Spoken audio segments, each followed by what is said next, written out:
Hey guys, welcome back to my channel. Today I figured I would talk about how I make my stickers.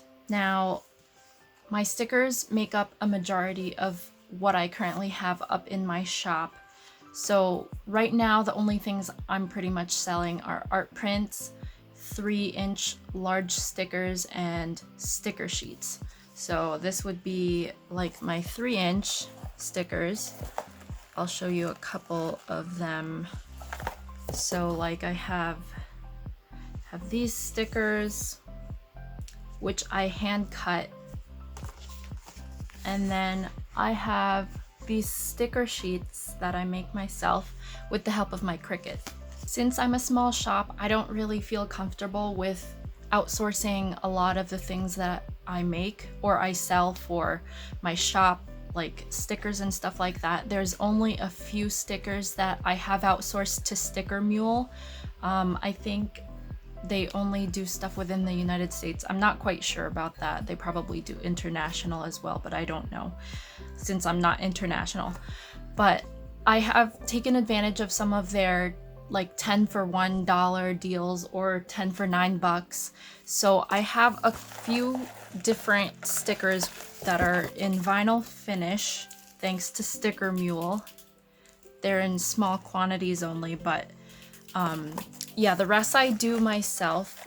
I hand cut these large ones, like I said, and I use my Cricut to make these ones so that they're kiss cut and they're not cut all the way through. So it was really hard choosing paper and sticker paper when you're looking online and you don't really have the paper on hand, but usually websites will offer you free samples up to like maybe like 3 to 5 pieces of different kinds of sticker paper, or they'll charge between like $1 to $5 maybe for you to try them out. But I ended up liking these sticker sheets that I got from onlinelabels.com. It's called the Weatherproof Matte for Inkjet sheet, and it comes in a huge package like this.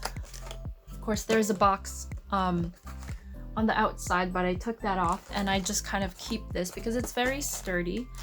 It's a pack of 100 sheets and it's 8.5 by 11, so I just cut it down to size however I need it to be.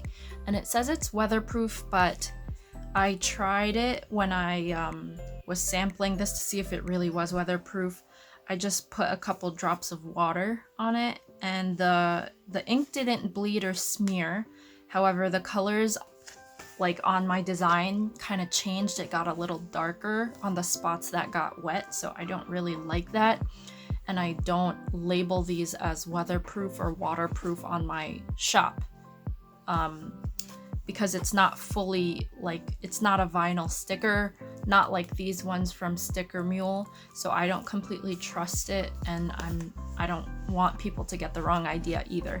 So I say these are not waterproof, but yeah. Being that I'm a small shop right now, I want to maximize the space that I get on each of these sticker sheets, especially when I'm making these large 3-inch stickers. So I actually end up hand cutting them instead of using my Cricut to just cut them by itself. Because one, I have ample time to do that myself, and number two, the Cricut actually wastes more space than I was thinking it would. When I bought the Cricut, I didn't realize it would kind of do this, but it has, when you do a print and cut work, like making these stickers, it forms a black border around the stickers, and the Cricut will only cut up to certain dimensions. Like, even though you're given a 12 by 12 self-healing mat, like the adhesive ones, it actually won't cut up to 12 by 12. It only cuts up to 6.25 by 9.25 inches. So that's actually a waste of space to me anyway. So with 3-inch stickers, I can probably fit maybe up to 6 maybe 7 if I'm lucky, but usually on average it's 5 to 6 stickers, I think. And when I hand cut it, I can fit like 12 or something like that. And I even throw in these small, I make freebie stickers, so they're smaller. They're like 1 inch usually. But I put these on the side of the space of my 8.5 by 11, say if I had some more space to actually print stuff out. I just don't like wasting sticker paper space, and right now I feel like I can't afford to just throw these away and put 5 stickers on each sticker sheet, if you know what I mean. I just feel like it's more cost effective to do it myself right now, and I'm not really busy anyway, so it doesn't really matter. Before I go into actually showing you how I make the stickers, especially like the Kiss Cut ones and how I format it on my Cricut, I wanted to show you a couple of the trial runs that I had before actually opening my shop. I did this like several months ago, but I still have some of them in my binder. I actually documented everything. So it's in my trusty binder here, but I have a couple trial runs. Actually, I think it took me like 8 or 9 of them. This is all of like my sample papers, and these are like little document things that I wrote, basically like what the printer settings were, what the Cricut settings were, and stuff like that. I got this Cricut sticker paper. I bought a bundle for my Cricut, so it actually came with a bunch of stuff like different vinyl and sticker paper, but this one is just so thick. It doesn't feel good as a sticker, and I feel like when you actually peel it off, it is super rigid. I know you can't really like judge by just watching it, but it's very like stiff. And these colors, they don't look very impressive to me. They kind of look a little faded. So I didn't like that one. I only used this sample paper from Cricut, and that was it. I still have like 19 sheets, and I'm not sure what I'm gonna do with it. But this was another sheet that came from Online Labels. This is, this one wasn't advertised as weatherproof. It was just like standard sticker paper. And it's very faded. Granted, I had different print settings on this one, but the one that matched up to the ones that I currently use is this one, and it's still kind of faded on this regular sticker sheet. So things came out like too dark, and it was just like really dull, so I didn't want to use that one either. But then I discovered this one, that weatherproof one that I currently use for my stickers. I don't know if you can see here. I don't know, but I wet this one and I kind of smeared water over his head. I don't know if the phone will show it, but there's a dark line running over his head, and it's just, I don't know if it's just me being a perfectionist or something, but I really don't want my customers who are buying this thinking it's gonna be waterproof and then they see some mark on it. But yeah, that's the reason why I didn't advertise it as such. Oop, I'm out of focus. But yeah, those are basically my trial runs. I would say it was a very stressful night, and I'm gonna go into a separate video showing you my different printer settings that I tried and how botched up they all looked. But yeah, your printer settings will vary, so just keep that in mind. The printer settings, the kind of printer that you use, the kind of ink you use as well, and the kind of paper you use will all play a role in how it looks in the end. So this is how I'd lay out an 8.5 by 11 sticker sheet if I was printing my 3-inch stickers. I try to fit some of my small freebie ones in there as well if there's space.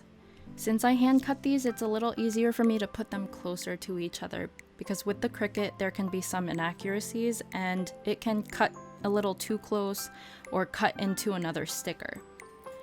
This was my very first time actually printing these specific stickers out, so I just test printed one of each item to make sure I like how the colors come out. So the printer settings will vary from printer to printer and depending on what paper you use, but the settings that I use are photo printing on matte photo paper. I also make it borderless because I want to put a lot of my stickers close to the edge so I can maximize space and I don't want them getting cut off by accident. I find that the standard print quality still looks great on my art prints and stickers, so I just stick with that.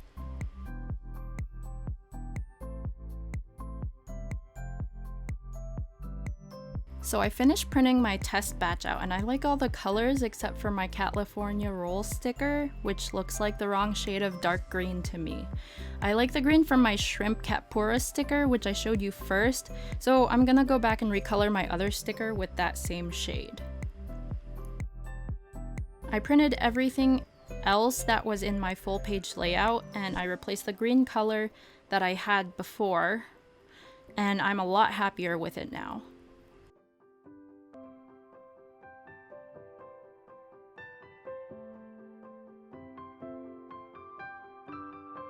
Now I'm gonna show you how I format my sticker sheets using the Cricut software featuring my spring gouache stickers. I put my Cricut on the floor because I don't actually have any desk space left to put this on. One day, hopefully I'll have more space to put my arts and crafts stuff so that I'm not constantly bending over.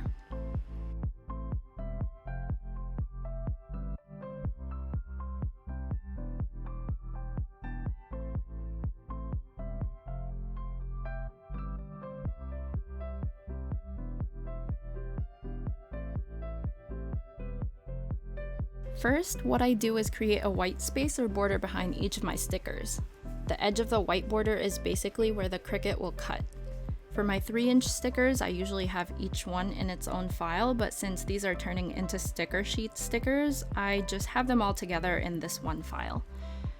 I disable or I hide the white background that usually comes with a new file so I can see how big the white space on each of my artwork is.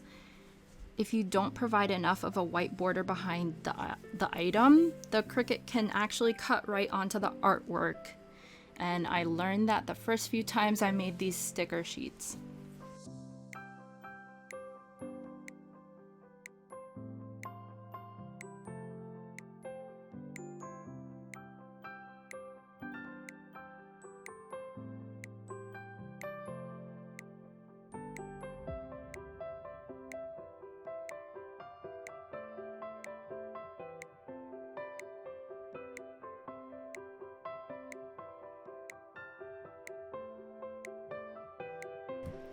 When I'm done with that, I load up my sticker sheet template.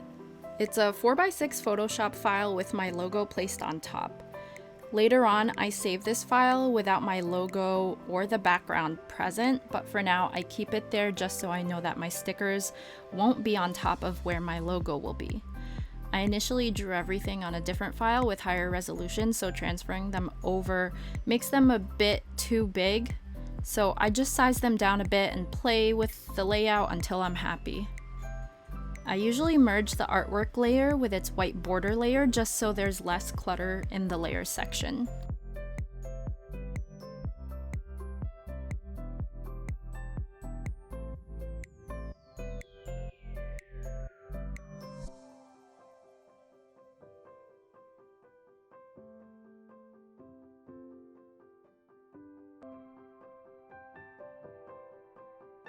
Once I'm happy with the way it looks, I hide the logo and I save it first as my Spring Flowers Photoshop file because I don't want to save it over this template. And I do that just in case I want to do something with this later on. And then I save it as a PNG file so I can pull this up in the Cricut program later on. So you definitely want to make sure that the background is transparent. And if you have a logo like me, you want to hide that as well, so only the stickers with the borders are visible. Now it's time to upload it to Cricut. I already have my blank white sticker sheet background template with my logo updated here. So all we have to do is upload the PNG file of the spring sticker sheet. So you want to select complex image. After that, you'll have the option to select and erase anything you might have left there by accident. But everything here looks fine, so I'll select continue. You want to double check that it's selected on print, then cut image. Once that's done, I select both my spring stickers and my sticker sheet background template. They come out looking really large, but I size it down to dimensions slightly over 4x6 just to make some wiggle room. Then I select both and align them vertically and adjust the stickers accordingly so they're not on top of my logo.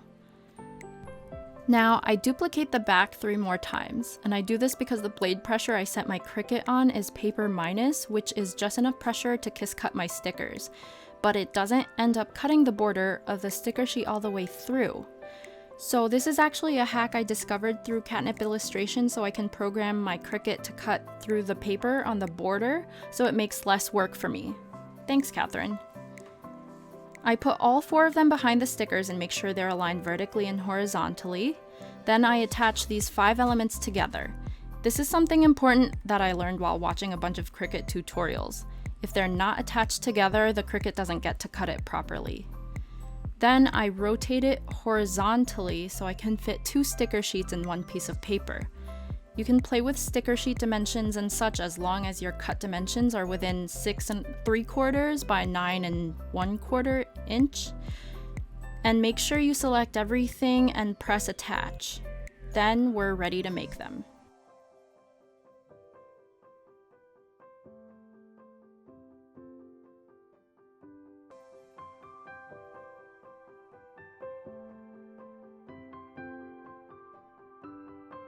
So the first step is to print them. I always select System Dialog because it never has the printer settings that I want, so I can change that before I press Print. I select Photo Printing, matte photo paper on the right size, and print quality is set at standard. Once it's printed out, I lay it on the Cricut adhesive mat the way it shows on the picture, which is up in the upper left corner. I used the light grip mat, which was actually a lot stickier than I would have liked at first, so I purposely rubbed some lint over it so it would be less tacky. After it's on the mat, I follow the prompts on the software to insert it into the Cricut, then you just sit back and watch it do its thing.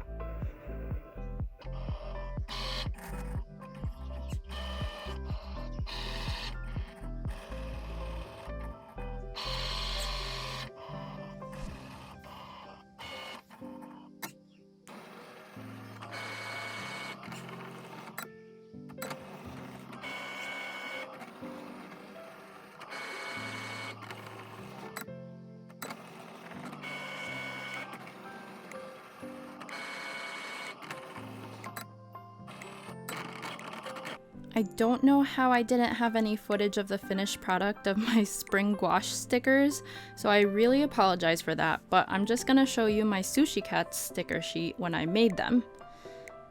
But anyway, this is what it's supposed to look like in the end, where the borders basically get cut right through, but your sticker sheet remains kiss cut. Ta-da!